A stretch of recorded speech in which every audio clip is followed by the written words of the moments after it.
अस्सलाम वालेकुम guys, this is Sher world and you are watching channel as for Sher 03। Welcome to the new vlog, welcome to the new video guys. आज के vlog की शुरुआत करते हैं।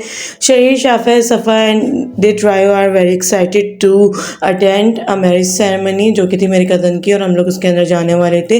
अनफॉर्चुनेटली हम लोग यहाँ पर लेट ही पहुँचे क्योंकि लेट का ही प्रोग्राम था और लेट ही हम जाने वाले थे। और यहाँ पर कुछ इस तरीके का सीन था कि यहाँ पर बारात का जो है वो 3-3:30 बजे तक कोई नामो निशान नहीं था क्योंकि बहुत लेट नाइट बारात आ रही थी। और बहुत लेट नाइट आनी थी तो जाहिर सी बात है फिर लेट नाइट ही जाती। हम लोग तो भाई टाइम से पहुंच गए थे, टाइम से शिरकत कर ली, टाइम से तमाम तकरीब को अटेंड कर लिया। लेकिन अनफॉर्चुनेटली यहाँ पे सीन जो था वो लेट ही था, लेट ही तकरीब शुरू होनी थी और लेट ही सब कुछ था। तो हमने सोचा भाई हम लोग इतना वेट नहीं कर सकते क्योंकि सुबह जो है वो शहीद के फादर को जो है वो शॉप पर जाना होता है अपनी, इस वजह से हम लोग ज़्यादा देर तक स्टे यहाँ पर कर नहीं सकते थे। तो हमने जल्दी जल्दी शिरकत की और हमने फिर अपने कज़न्स वगैरह से मुलाकात की और जो भी हमें करना था तमाम तर सेलिब्रेशन वो हमने करके हम लोग वहाँ से निकल लिए। Guys if you like share video तो please like share subscribe comment must and also follow मेरा सोशल मीडिया प्लेटफॉर्म। देखते ही तकरीब जो है वो स्टार्ट होने में बहुत ज़्यादा टाइम लगा रही थी। ओवरऑल शादी की जो डेकोरेशन थी वो कुछ इस तरीके की थी और जो दुल्हन थी वो अपना पोज वगैरह दे रही थी और सफ़ा साहिबा जो है वो यहाँ पर घूम रही थी। शहीर जो है वो यहाँ पे चिड़चिड़ कर रहे थे क्योंकि उनको कोई ना कोई चीज़ या कोई ना कोई उनका फेवरेट स्नैक चाहिए था। तो फिर मैंने सोचा कि बहुत ज़्यादा रात वैसे ही हो रही है तो दिलाते हैं अभी कुछ। और ये हैं जी हमारे छोटे से भतीजे मोहम्मद इब्राहिम, जो कि मैंने पिछले व्लॉग में आपको मेंशन किया था कि जल्द हम इनकी जो है फेस रिवील करेंगे, शहीर के व्लॉग में इनको लेंगे। अब माशाल्लाह थोड़े से बड़े हो गए तो हमने सोचा क्यों ना आपको इनसे इंट्रोड्यूस करवाया जाए, इनका फेस रिवील किया जाए और शहीर के व्लॉग के अंदर इनको एंटर किया जाए। तो ये है मोहम्मद इब्राहिम जो माशाल्लाह अब थोड़े बड़े हो गए और शहीर के साथ अब आपको ये देखने को मिलेंगे शहीर की कुछ रील में, तभी अपने नानों के यहाँ पे जाया करेंगे। इनको माशाल्लाह कह दीजिएगा और ज़रूर कमेंट में बताइएगा कि एक छोटा सा बच्चा जिसकी मैंने न्यू बॉर्न की वीडियो, न्यू बॉर्न का छोटा सा व्लॉग जो है वो मैंने अपने चैनल पे अपलोड किया था, वो माशाल्लाह थोड़ा सा बड़ा हो गया तो मैंने उसके फुटेज, उसकी कवरेज जो है अपने व्लॉग के अंदर लिए शहीर के साथ। तो you must like and subscribe Ibrahim and Shaheer vlog. इनके ना जो अभी फेस पे थोड़े थोड़े कैल्शियम के जो है वो स्पॉट्स वाजे हो रहे हैं। डॉक्टर ने अभी इनको कुछ लिक्विड जो है वो पानी में डिज़ोल्व करके पीने को दिया है, इंशाल्लाह जल्दी रिकवर हो जाएंगे। वैसे माशाल्लाह अपने भाई से बिल्कुल चेंज है ये और अपने पापा के ऊपर मिलते हैं जैसे इनके पापा हुआ करते थे बचपन के ज़माने में। तो ये इनका फेस कट है, थोड़ा बहुत जो है वो अपने पास से रिजेंबल करता है। इंडा लास्ट हमने देखा कि बारात तो आई नहीं है और खाने के लिए हम लोगों ने वेट नहीं किया। हम लोगों ने सोचा इतनी लेट फंक्शन शुरू होने वाला है तो चलो चलते हैं। फिर रास्ते में हमने ये लिए फ़ास्ट फूड आइटम ताकि घर पे जाके आराम से खा सकें क्योंकि इतनी लेट 2-2:30 बजे वैसे ही रास्ते में आते हुए सन्नाटा हो जाता है, हमारे एरिया में भी सन्नाटा हो जाता है। तो हमने इतनी देर रुकना जो है वो गंवारा नहीं समझा। हम लोग 2 बजे ऑलमोस्ट वहाँ से निकल गए थे क्योंकि वहाँ हॉल के अंदर ही सब लोग कह रहे थे कि बारात जो है 3:30-4 बजे रात से पहले आएगी नहीं, तो हमने सोचा रुकना फजूल है। और ये है जी क्लिप नेक्स्ट डे का जो कि हम इनवाइटेड थे अपनी बहन के यहाँ पे बारबेक्यू के लिए। तो मैंने सोचा यार क्या लेके जाया जाए, तो आजकल मैंगो डिलाइट बहुत ज़्यादा चल रहा है। मैंगो डिलाइट सोचा चलो ट्राई करते हैं कैसा बनता है और फिर अगर मज़े का लगा तो यही बना के ले जाएंगे। तो मैं थोड़ा सा पहले ट्राई कर चुकी हूँ, हमें तो अच्छा लगा था तो फिर मैंने उन लोगों के लिए भी ये बना लिया और घर में अपने खाने के लिए भी बना लिया। तो इस तरीके से हमने कोई भी कंपनी, कोई भी ब्रांड के आपको बिस्किट ले लेने हैं। इसके लिए मैं यहाँ पर ये वाली यूज़ कर रही हूँ। इससे आपने सबको खोल लेना है और उससे दूध में डिप कर करके ये ट्रे जो है इनके अंदर आपने एडजस्ट करना है ताकि ये अच्छी तरीके से बिस्किट की लेयर पहले सेट हो जाए।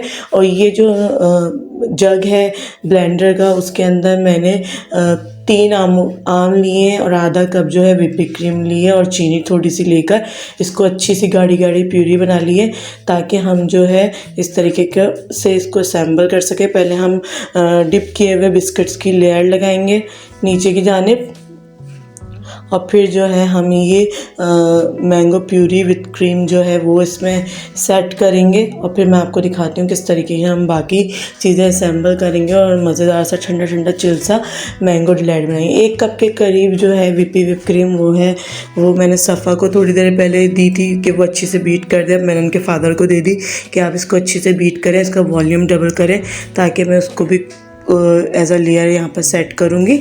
तो वो विप जो क्रीम है 1 प्याली वो अलग से हमारी विप हो रही है, उसका जो वॉल्यूम है वो डबल हो रहा है। आप चाहें तो इलेक्ट्रिक बीटर की मदद से भी कर सकते हैं।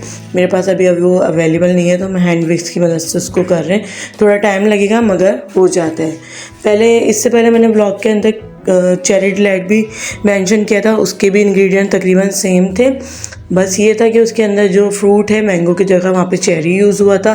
फिर हम यहाँ पे छोटे छोटे मैंगो के चंक्स जो हैं वो काट कर डाल देंगे इसके ऊपर। फिर जो प्यूरी है वो हम इसको ऊपर सेट करेंगे, अच्छी तरीके से असेंबल करेंगे। आप चाहें तो इस स्टेज पर बिस्किट की जगह जो है आप ब्रेड भी दूध में सोक करके यूज़ कर सकते हैं या कोई केक भी यूज़ कर सकते हैं या केक रस भी यूज़ करते हैं। चॉइस इज़ योर, आपके पास जो अवेलेबल यूज़ हो वो यूज़ कर सकते हैं। और मैंगो डिलाइट ठंडा ठंडा चिल करके बहुत मज़े का लगता है, तो you must try at home. और इसके बाद चंक्स डालने के बाद हम ये जो मैंगो की प्यूरी है जो हमने क्रीम के साथ इसको बनाई है गाढ़ी गाढ़ी वो करेंगे। गाइस ये मैंगो मिल्क शेक नहीं है, मैं आपको पहले ही मेंशन कर दूं, ये है क्रीम के साथ बीट की हुई मैंगो की प्यूरी। और थोड़ी सी चीनी डाल दी थी मैंने क्योंकि व्हिप क्रीम वैसे ही मीठी होती है, तो आप इसमें देख लीजिएगा। अगर आपको जितना मीठा पसंद हो आप उस तरीके से ले सकते हैं और उस तरीके से यूज़ कर सकते हैं। आप चाहें अगर आपके पास ज़्यादा बड़ा बर्तन है तो आप इसकी डबल टिबल लेयर जितनी भी लेयर्स आपको लगानी है वो लगा सकते हैं, सेट कर सकते हैं। और फिर एंड में इसको व्हिप क्रीम से डेकोरेट करेंगे और फिर इसको कम से कम 3 से 4 घंटे तक चिल करेंगे। और अगर आपको ज़्यादा चिल पसंद है तो आप वो भी कर सकते और भी ज़्यादा चिल कर के खा सकते हैं। और एंड में मेरे पास केक और केक रस का चूरा अवेलेबल था यहाँ पर, तो मैंने उसको भी टॉप गार्निश के लिए इस पर टॉप कर दिया ताकि अच्छा है। वो कहते हैं ना जितना गुड़ डालो उतना ही मीठा बनता है, तो ये जो भी हो आपके पास अवेलेबल आप डाल सकते हैं इसको मज़ेदार और क्रंची सा बनाने के लिए। और इसका टेस्ट जो है वो बहुत मज़े का बनता है।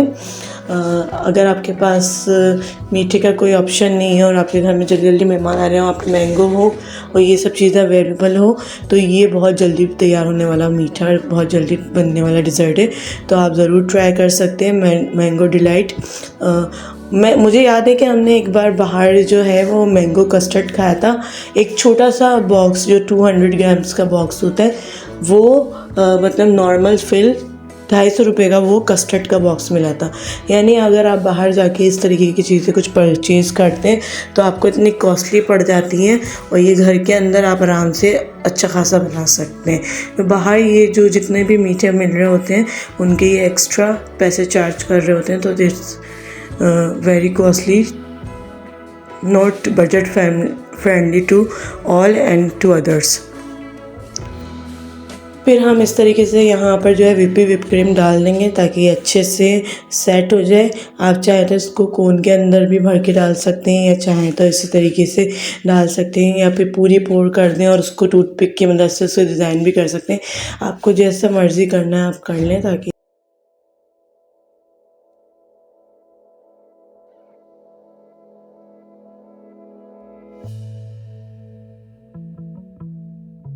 अपनी सिस्टर के यहाँ पे जो मैं बातों बातों के अंदर भूल ही गई कि मैं व्लॉग के लिए छोटी सी फुटेज ले लूँ और उनके जो दस्तरखान लगा जेंट्स का उन्होंने पहले लगा दिया था, तो फिर मैंने उसकी भी कवरेज लेना ऑलमोस्ट भूल गई। और फिर मुझे याद आया कि यार मैंने तो कुछ वीडियो या कुछ क्लिप जो है वो कलेक्ट ही नहीं की। फिर खैर जो बन रही थी रिमेनिंग सामान जो रहता था, तो मैंने सोचा जल्दी से एक फुटेज एक कवरेज ले लूँ क्योंकि अभी थोड़ी सीखें लगी हुई हैं, सीख रही हैं, तो मैंने जल्दी से एक कवरेज ले ली क्योंकि यहाँ पर उन्होंने 3 से 4 आइटम बारबेक्यू से रिलेट बनाए हुए थे।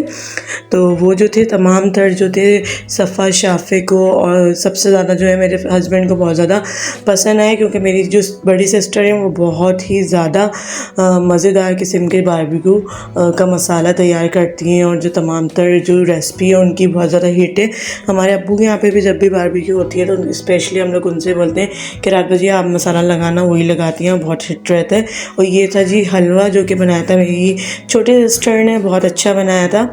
और इस तरीके की बिहारी बोटियाँ भी इन्होंने थोड़ी जो कहते हैं ना चिकनी वाली जो बोटियाँ खाने के शौकीन होते हैं वो सेपरेटली बनाई थी, टिक्का बोटी सेपरेटली बनाई थी, बिहारी बोटी सेपरेटली बनाई थी। और ये था जी अक्का लेकर आई थी इनकी केक, जो कि शहीर का और शाफे का दिल चाह रहा था केक खाने का। इन द लास्ट हमने एंजॉय की थी ये मैक्रोनी, जो कि बहुत जल्दी से हमने बना ली थी। Hope you guys like today's vlog, will meet in another interesting vlog. Till then Allah हाफिज़ and finally fee Aman Allah.